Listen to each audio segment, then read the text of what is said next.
Hey UVS gamers, my name's David Thomas and I'm accompanied here with Retro Series winner Frank Gargiulo. So, we here at the Metagame Liberation Army want to give some thoughts on the new Dark Deku Challenger deck that came out just about a week ago at this point.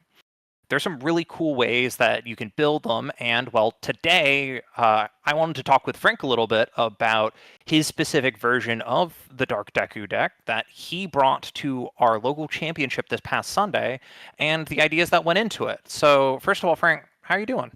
Good, man. How are you? I'm doing pretty good. I know it's a little bit late, but I'm still pretty excited to get into this. Yeah. So, yeah, it's Thursday's time of recording, so it's been a little bit of time. Had some time to simmer and think about it. But I mean, Ronnie, where'd you end up on Sunday, like ranking wise? So I ended up going into top four. I took Okay. fourth place. I had to leave early. I couldn't stay, so I was Yep. happy getting fourth. My first event running through with this deck. Okay. Yeah, and I know we had about 12 or 12, so. 12-ish people. Okay, cool. So I don't remember who you ended up facing round one, but I guess before we get into that, you mind giving me a little bit about what your thoughts were going into making the deck? Because I know five different symbols. There are a whole bunch of different ways you can build it. So I want to know, what were your thoughts? I definitely racked my brain over deciding like which symbol. I started with life. I went to good. I tested a void version that a buddy of ours had sent over that was all in on void and void defense and flash attacks. And then I landed on air because my favorite card from the Deku deck, and up until recent spoilers, my favorite card in the game is Fajin Flurry because it just prints so much free momentum while gaining an insane amount of speed. So I started that as the build around, and I was like, man, what things can I do with this? I realized it was a charge. I remembered one of my favorite cards from back in the day, Double Jab Pummel, that hasn't really been seeing play. So I just all in on the air charges, and air has some really cool things that you can do with Deku's commit for cost. I put that in air quotes because with cards like Defiant Stance, it's not a real cost, or cards like Heroic Passion, they redraw you a card that you can block with. So there was just all these cool different things that I could do on the air symbol, on top of Deku just being like so generically good that he can just make all of these mid cards or good cards even better. Not saying that any of the cards I've mentioned are mid, but when was the last time you saw someone play Double Jab Pummeler, and when was the last time you saw someone play Shoot Style St. Louis Smash? Well, I mean, there was that I'm trying to remember, it wasn't I think there yeah, no, the last time I think was when we were working on the Deku 5 deck. I So tried to make Deku 5 y- work so much, and this is just the spiritual successor to that attempt. but yeah, this Deku definitely brings some really interesting new things. To me, I think one of the definite interesting ones is, if I recall correctly, this is the first character where with this new transform mechanic, we're actually able to go back and forth a little bit. So, how often did you take advantage of that ability that you can kind of flip flop between them, like same turn, different turns? Like, how'd that end up getting used? On one of my games, I switched back. I would load up a Fajin Flurry. I would commit 4 to 6 foundations to stack up the multiple instances of +3/+3.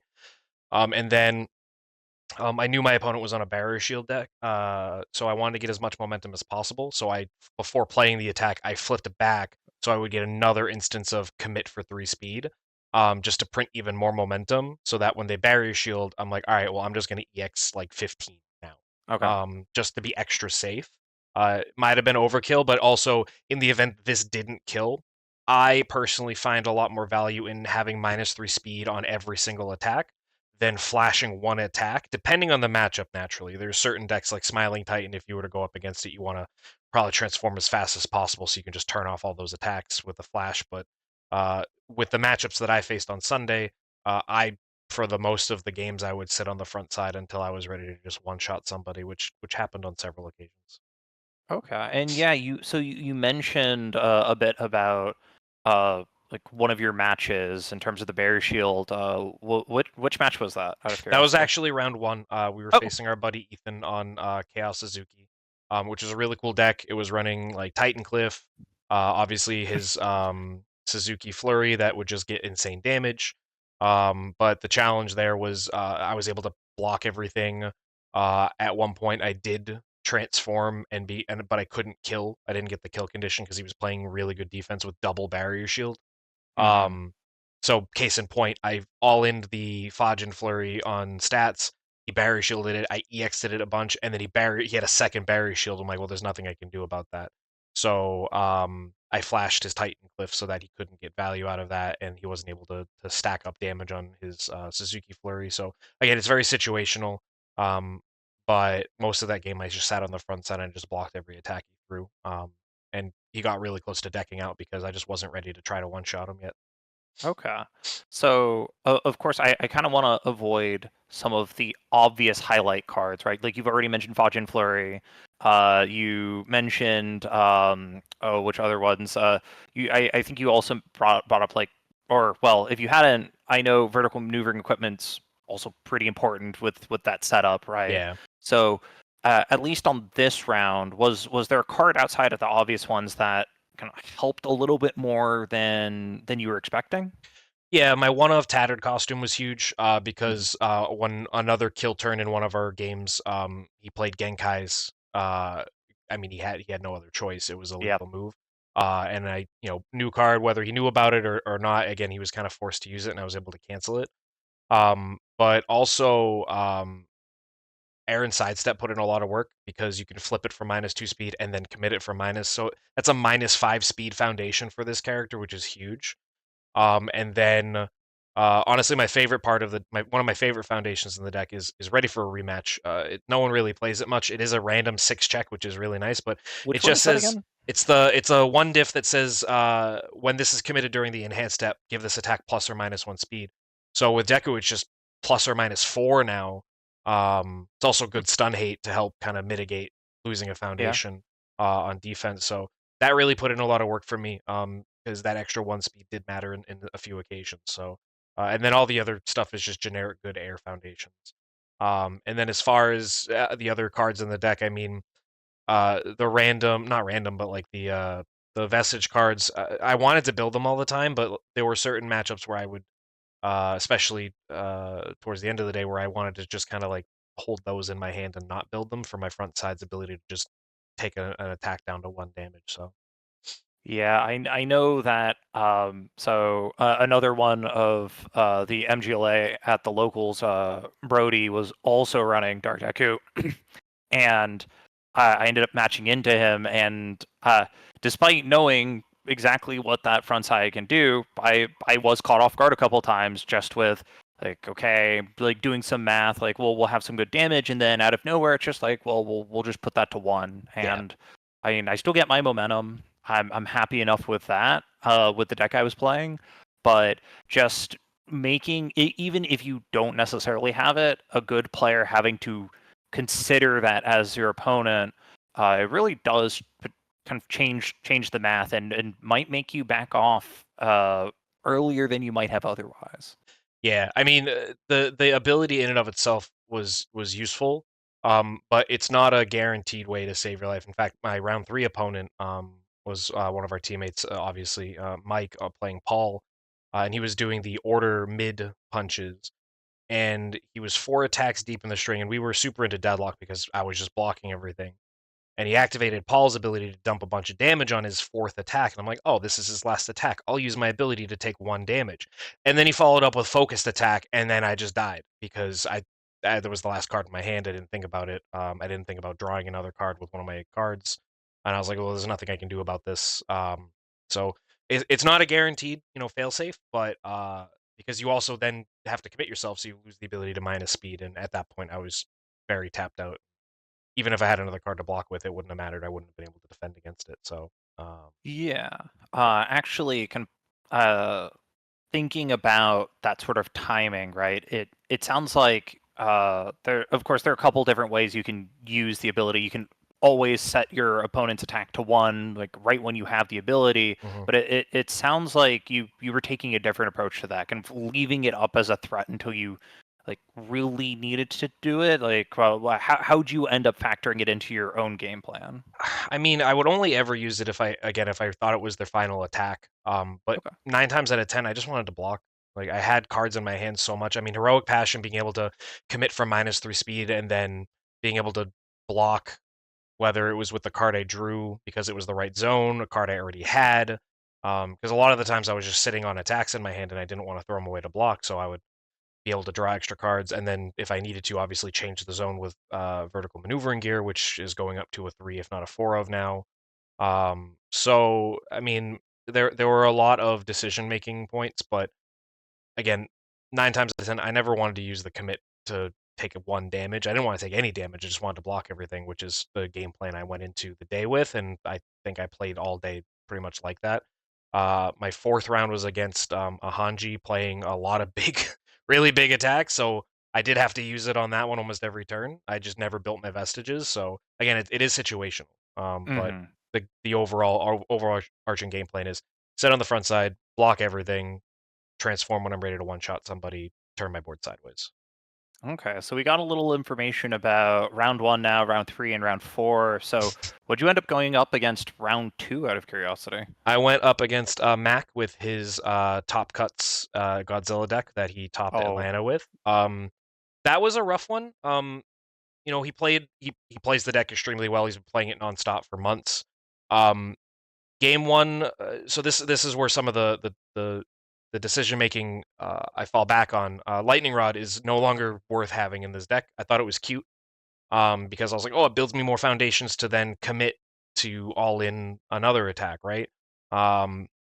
Yeah, but the 2-check, it hurts too much, especially when I'm not saying that my foundation lineup is heavily weighted on the 2s and the 3 costs, but there were situations where um, I couldn't build more than 3 foundations on turn 1 because of a 2-check, or I died to determined advance, which I can't reduce below 6 speed because I checked a 2. And if I just checked a 3, I was able to block it and maybe not take Hmm. as much damage early. There was one round where he Godzilla board wiped, and there were 2 lightning rods in my bin and 1 in my hand. And going into my turn, I was like, "Oh, I can play this build too, and then use that to build out the rest of the foundations." And then I checked the 4th one, and I couldn't. I had to just end my turn. Which was a mistake in and of itself. You shouldn't have taken that risk, even if there's a 1 in 30 chance of it happening in your deck. But it wasn't worth what it was adding to the deck. The Hmm. negative impact that a 2-check could have. So that's one of the major changes. In fact, um, a new iteration of the deck that I'm running moving forward is only running maybe like 10, 12 attacks, Hmm. because the attacks themselves don't matter. It's the ability to defend, build up a board, and then flash something or just put everything onto one big attack that our opponent can't interact with, as well as putting in more interaction, like more tattered costumes, stopping for breakfast, things like that. So all of that would have really helped against the Godzilla matchup, but unfortunately, I had some bad builds and some bad checks, and I made some mistakes in judgment, not remembering that I can just get 29'd in 1 turn by the big lizard. Yeah, yeah. He is terrifying, both the character and the pilot.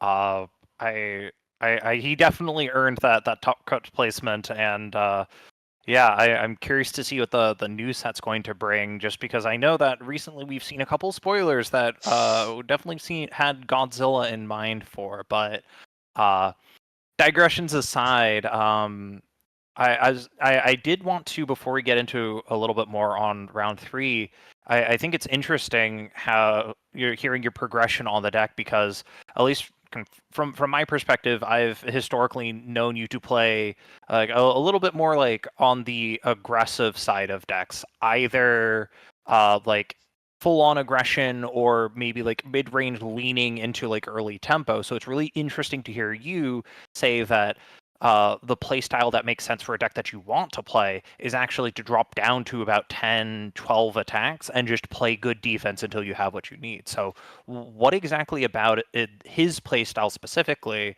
draws you more towards like that control side?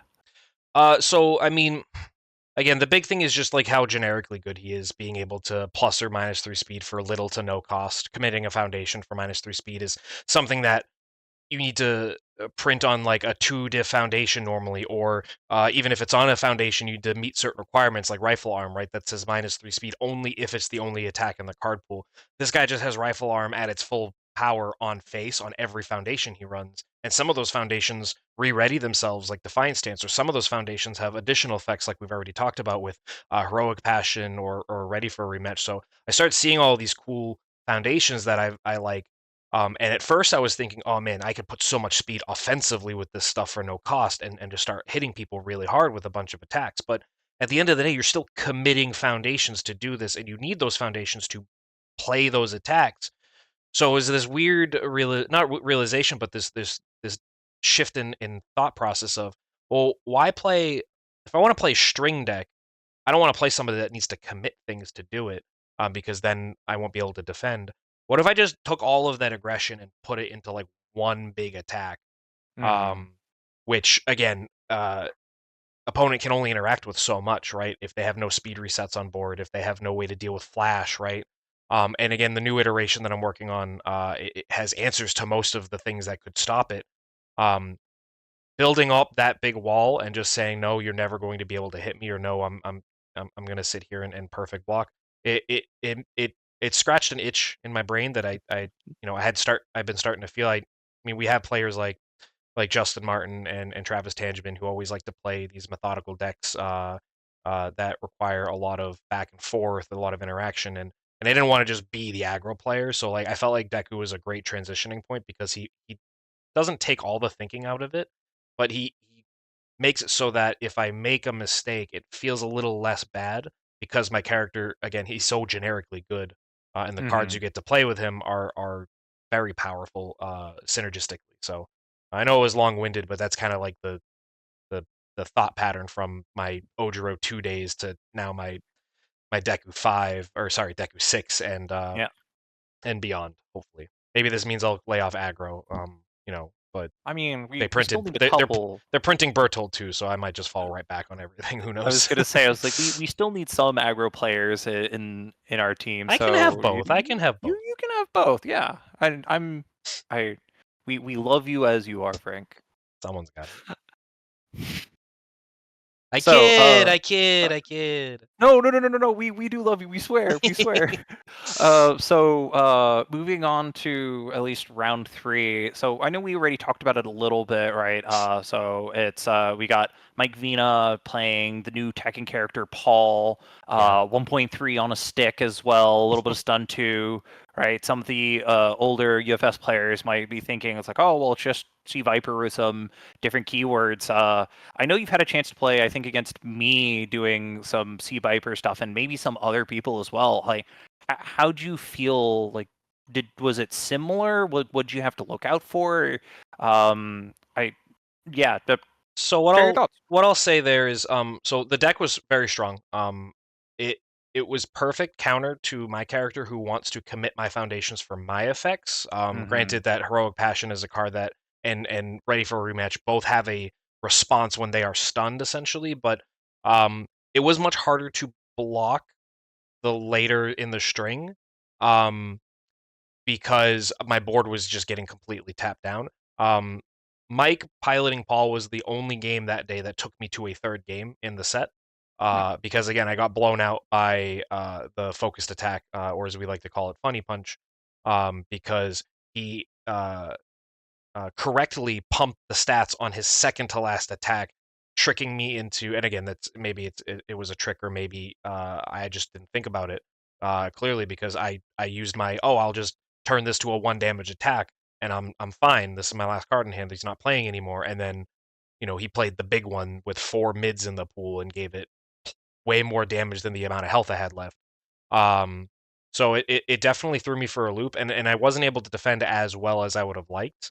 Um, the trade-off is Paul doesn't put any speed on things, so that kind of made it a little less painful because I was able to block some of the mid attacks that only had like 2-3 printed speed. But stunning Mm. my whole board down is rough because eventually I can't block anymore. So he stopped at throwing just you know empty attacks. He just built to like 15, 16 foundations, and I'm sitting here. I'm like, I need to I need to match this. I need to build as much as him so that I can try to one shot him. And the version of the deck on Sunday, which we're seeing here, just I was drawing too many non foundations to keep up with him, and Mm-hmm. I just wasn't. I simply wasn't able to build a big enough board to turn sideways and one-shot him before he, funny punched me that one game. Yeah. But yeah, it put a lot of power, and what's really great is people don't necessarily need to pigeonhole on the punch package, because the punch kick thing only matters for the damage pump the one time. The stun 2 can be on anything. Hmm. So could be all mid punches, could just be all mids. There's another character that I think we haven't seen enough of what Paul can do. Um, I'm very intrigued to look into that character more, and maybe help Mike out with some different variations that I think are fun. But again, the deck doesn't need to be all punches or all kicks, because unfortunately the punches we have available to us on those symbols, most of them are fairly slow, and uh, despite the stun, I was still able to block a good chunk of them. So again, it was my best. I think it was my favorite game of the day, just simply because he took me to a game 3, and we got to play the longest of the sets. And again, he gotcha'd me, and it was great. It was such a great move. So Yeah, if I had to guess, so having kind of watched Mike develop as a player, I think he played that. That's gonna be I my agree. take I on it. agree. He's So, the more I play against him, the better he gets, and he's gonna be our next top cut contender for sure. oh yeah, oh yeah, yeah. Especially since he gets to My, go to Nets and Mike, if I you're don't. watching this, we're gonna We're yeah gonna put you through the gauntlet, Chief. we're gonna put you through the gauntlet with this. Yeah, but Neither of us get to play at Nats, so you're gonna we're have the to. support team. Yeah, he's gonna have to share the load. He's gonna have to carry our desire to play on his backs, and no pressure, you know? Well, no, actually, no pressure though, right? Like, important thing to note, like we are happy with everyone's performance in terms of how they're doing. The most important thing is, are you having fun? Are you getting to play the way you want to? And are you meeting your own expectations? So, but with that, Mike, we have expectations. Yes. So, but you mentioned your round 4 briefly, and I was her round 3, because I believe so Rachel was I think your round 4, right, Yes. on On Hanj. Hanji. And yeah, that character, I was very impressed with how that all played out, right? Pseudo smiling, but definitely still a very different style because I'll of I'll yeah, how tell you have to work you with it. I'll tell you one thing, -3 Uh-huh. speed sure doesn't matter on an attack that's like 14 speed. And it was scary for most of the game. I felt like I was on the verge of getting you know, one shot or two shot um on numerous turns. She was also building just better than I Mm. mean uh she was a new training method deck. She was able to outbuild me early, uh building in the backups that she can commit, similar to how Mimic can tap, his assets to pay for Yep. checks. So it was my first time facing the character. And it did feel a lot like Smiling Titan, but the trade-off of having, really good defense, and also not having to commit too much to play her abilities. Um, yeah, that deck scared me. That round I used my discard a vestige, make this one damage more than any other round, because I just simply wasn't able to block some of the early moves, because she was able to pump, like, between her assets, or sorry, not her assets, her backups that gave speed. Yeah, Assets. assets. Her backups and foundations were all printing speed. I just simply could not block it. I only had like -5 speed per attack at best with a nice try. So I was just scared. And then the later the game went, the only reason I was able to survive was she could only play like one attack a turn early game, because they're 8s and 9s, and one of them a 10. Uh, and then the later the game went, the more she was able to play multiple of those in one turn, and I was like, I'm scared. Yeah. So As you should be, and yeah, as I certainly was as a 721 the little prior baby round. bird, I'm a tiny little bird. tiny little bird, Yeah, so living on the edge of life and death, that certainly is the control lifestyle that you can fall into at times. for sure. Unless you're a recovery girl, then I mean, We don't talk you, about her. we don't talk about her. Um, But so kind of wrapping this all up, right? We mentioned right at the beginning, spoiled the story. You got fourth. How'd you feel about your results, kind of just based on how the whole day went with the deck? I mean, it felt good.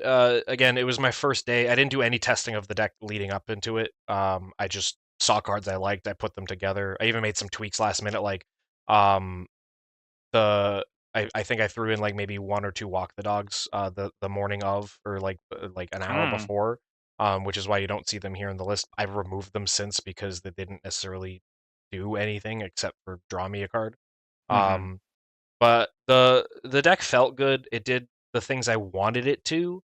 Um, it it was very quick to realize what was working and what wasn't working, and what I was like really wishing I had. There were so many turns where I was like, man, I wish I had a vertical maneuvering equipment on board. Because the card's just so good. There were combos that I didn't even think about.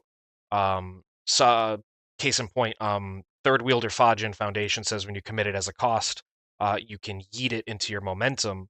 And there was a point where I was like, man, I need one more momentum for my vertical maneuvering equipment to block this very specific attack. I don't have any way of just doing that. And I was looking over my cards. So I was like, oh, wait, I can commit this for speed, -3 speed, snap it to momentum, discard it for another 3 speed. One foundation just printed -6 speed and changed the zone. Like my brain started to expand in that moment, and it made me realize there's so many cool things I still have. I'm learning about a deck that granted I didn't do any testing prior, but um, the deck.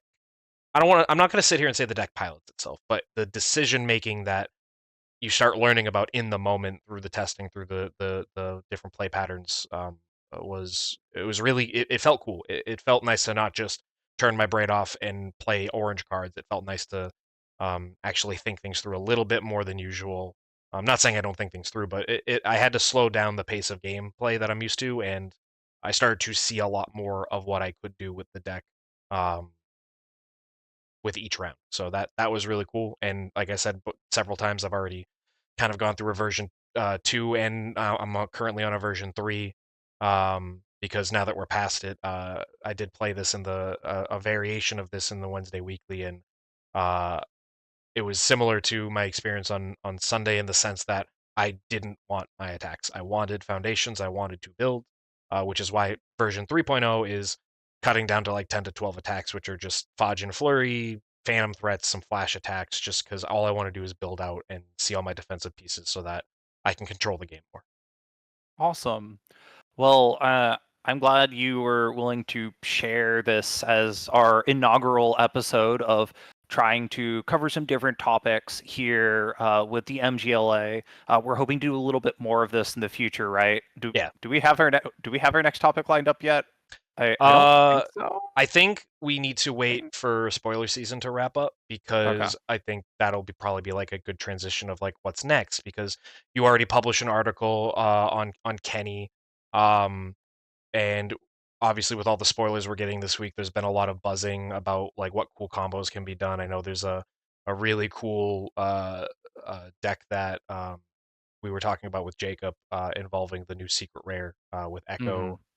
So there's just a lot, and I think once spoiler season is done, which I think is, by the end of this week, we'll be able to start formulating some more ideas moving forward. So, and if you haven't already, make sure you head to the website that we'll have in the description below to check out the articles that David's been working on. Yeah, and if there are any other topics that you're interested, leave it down in the comments below as well. We'll definitely be taking a look.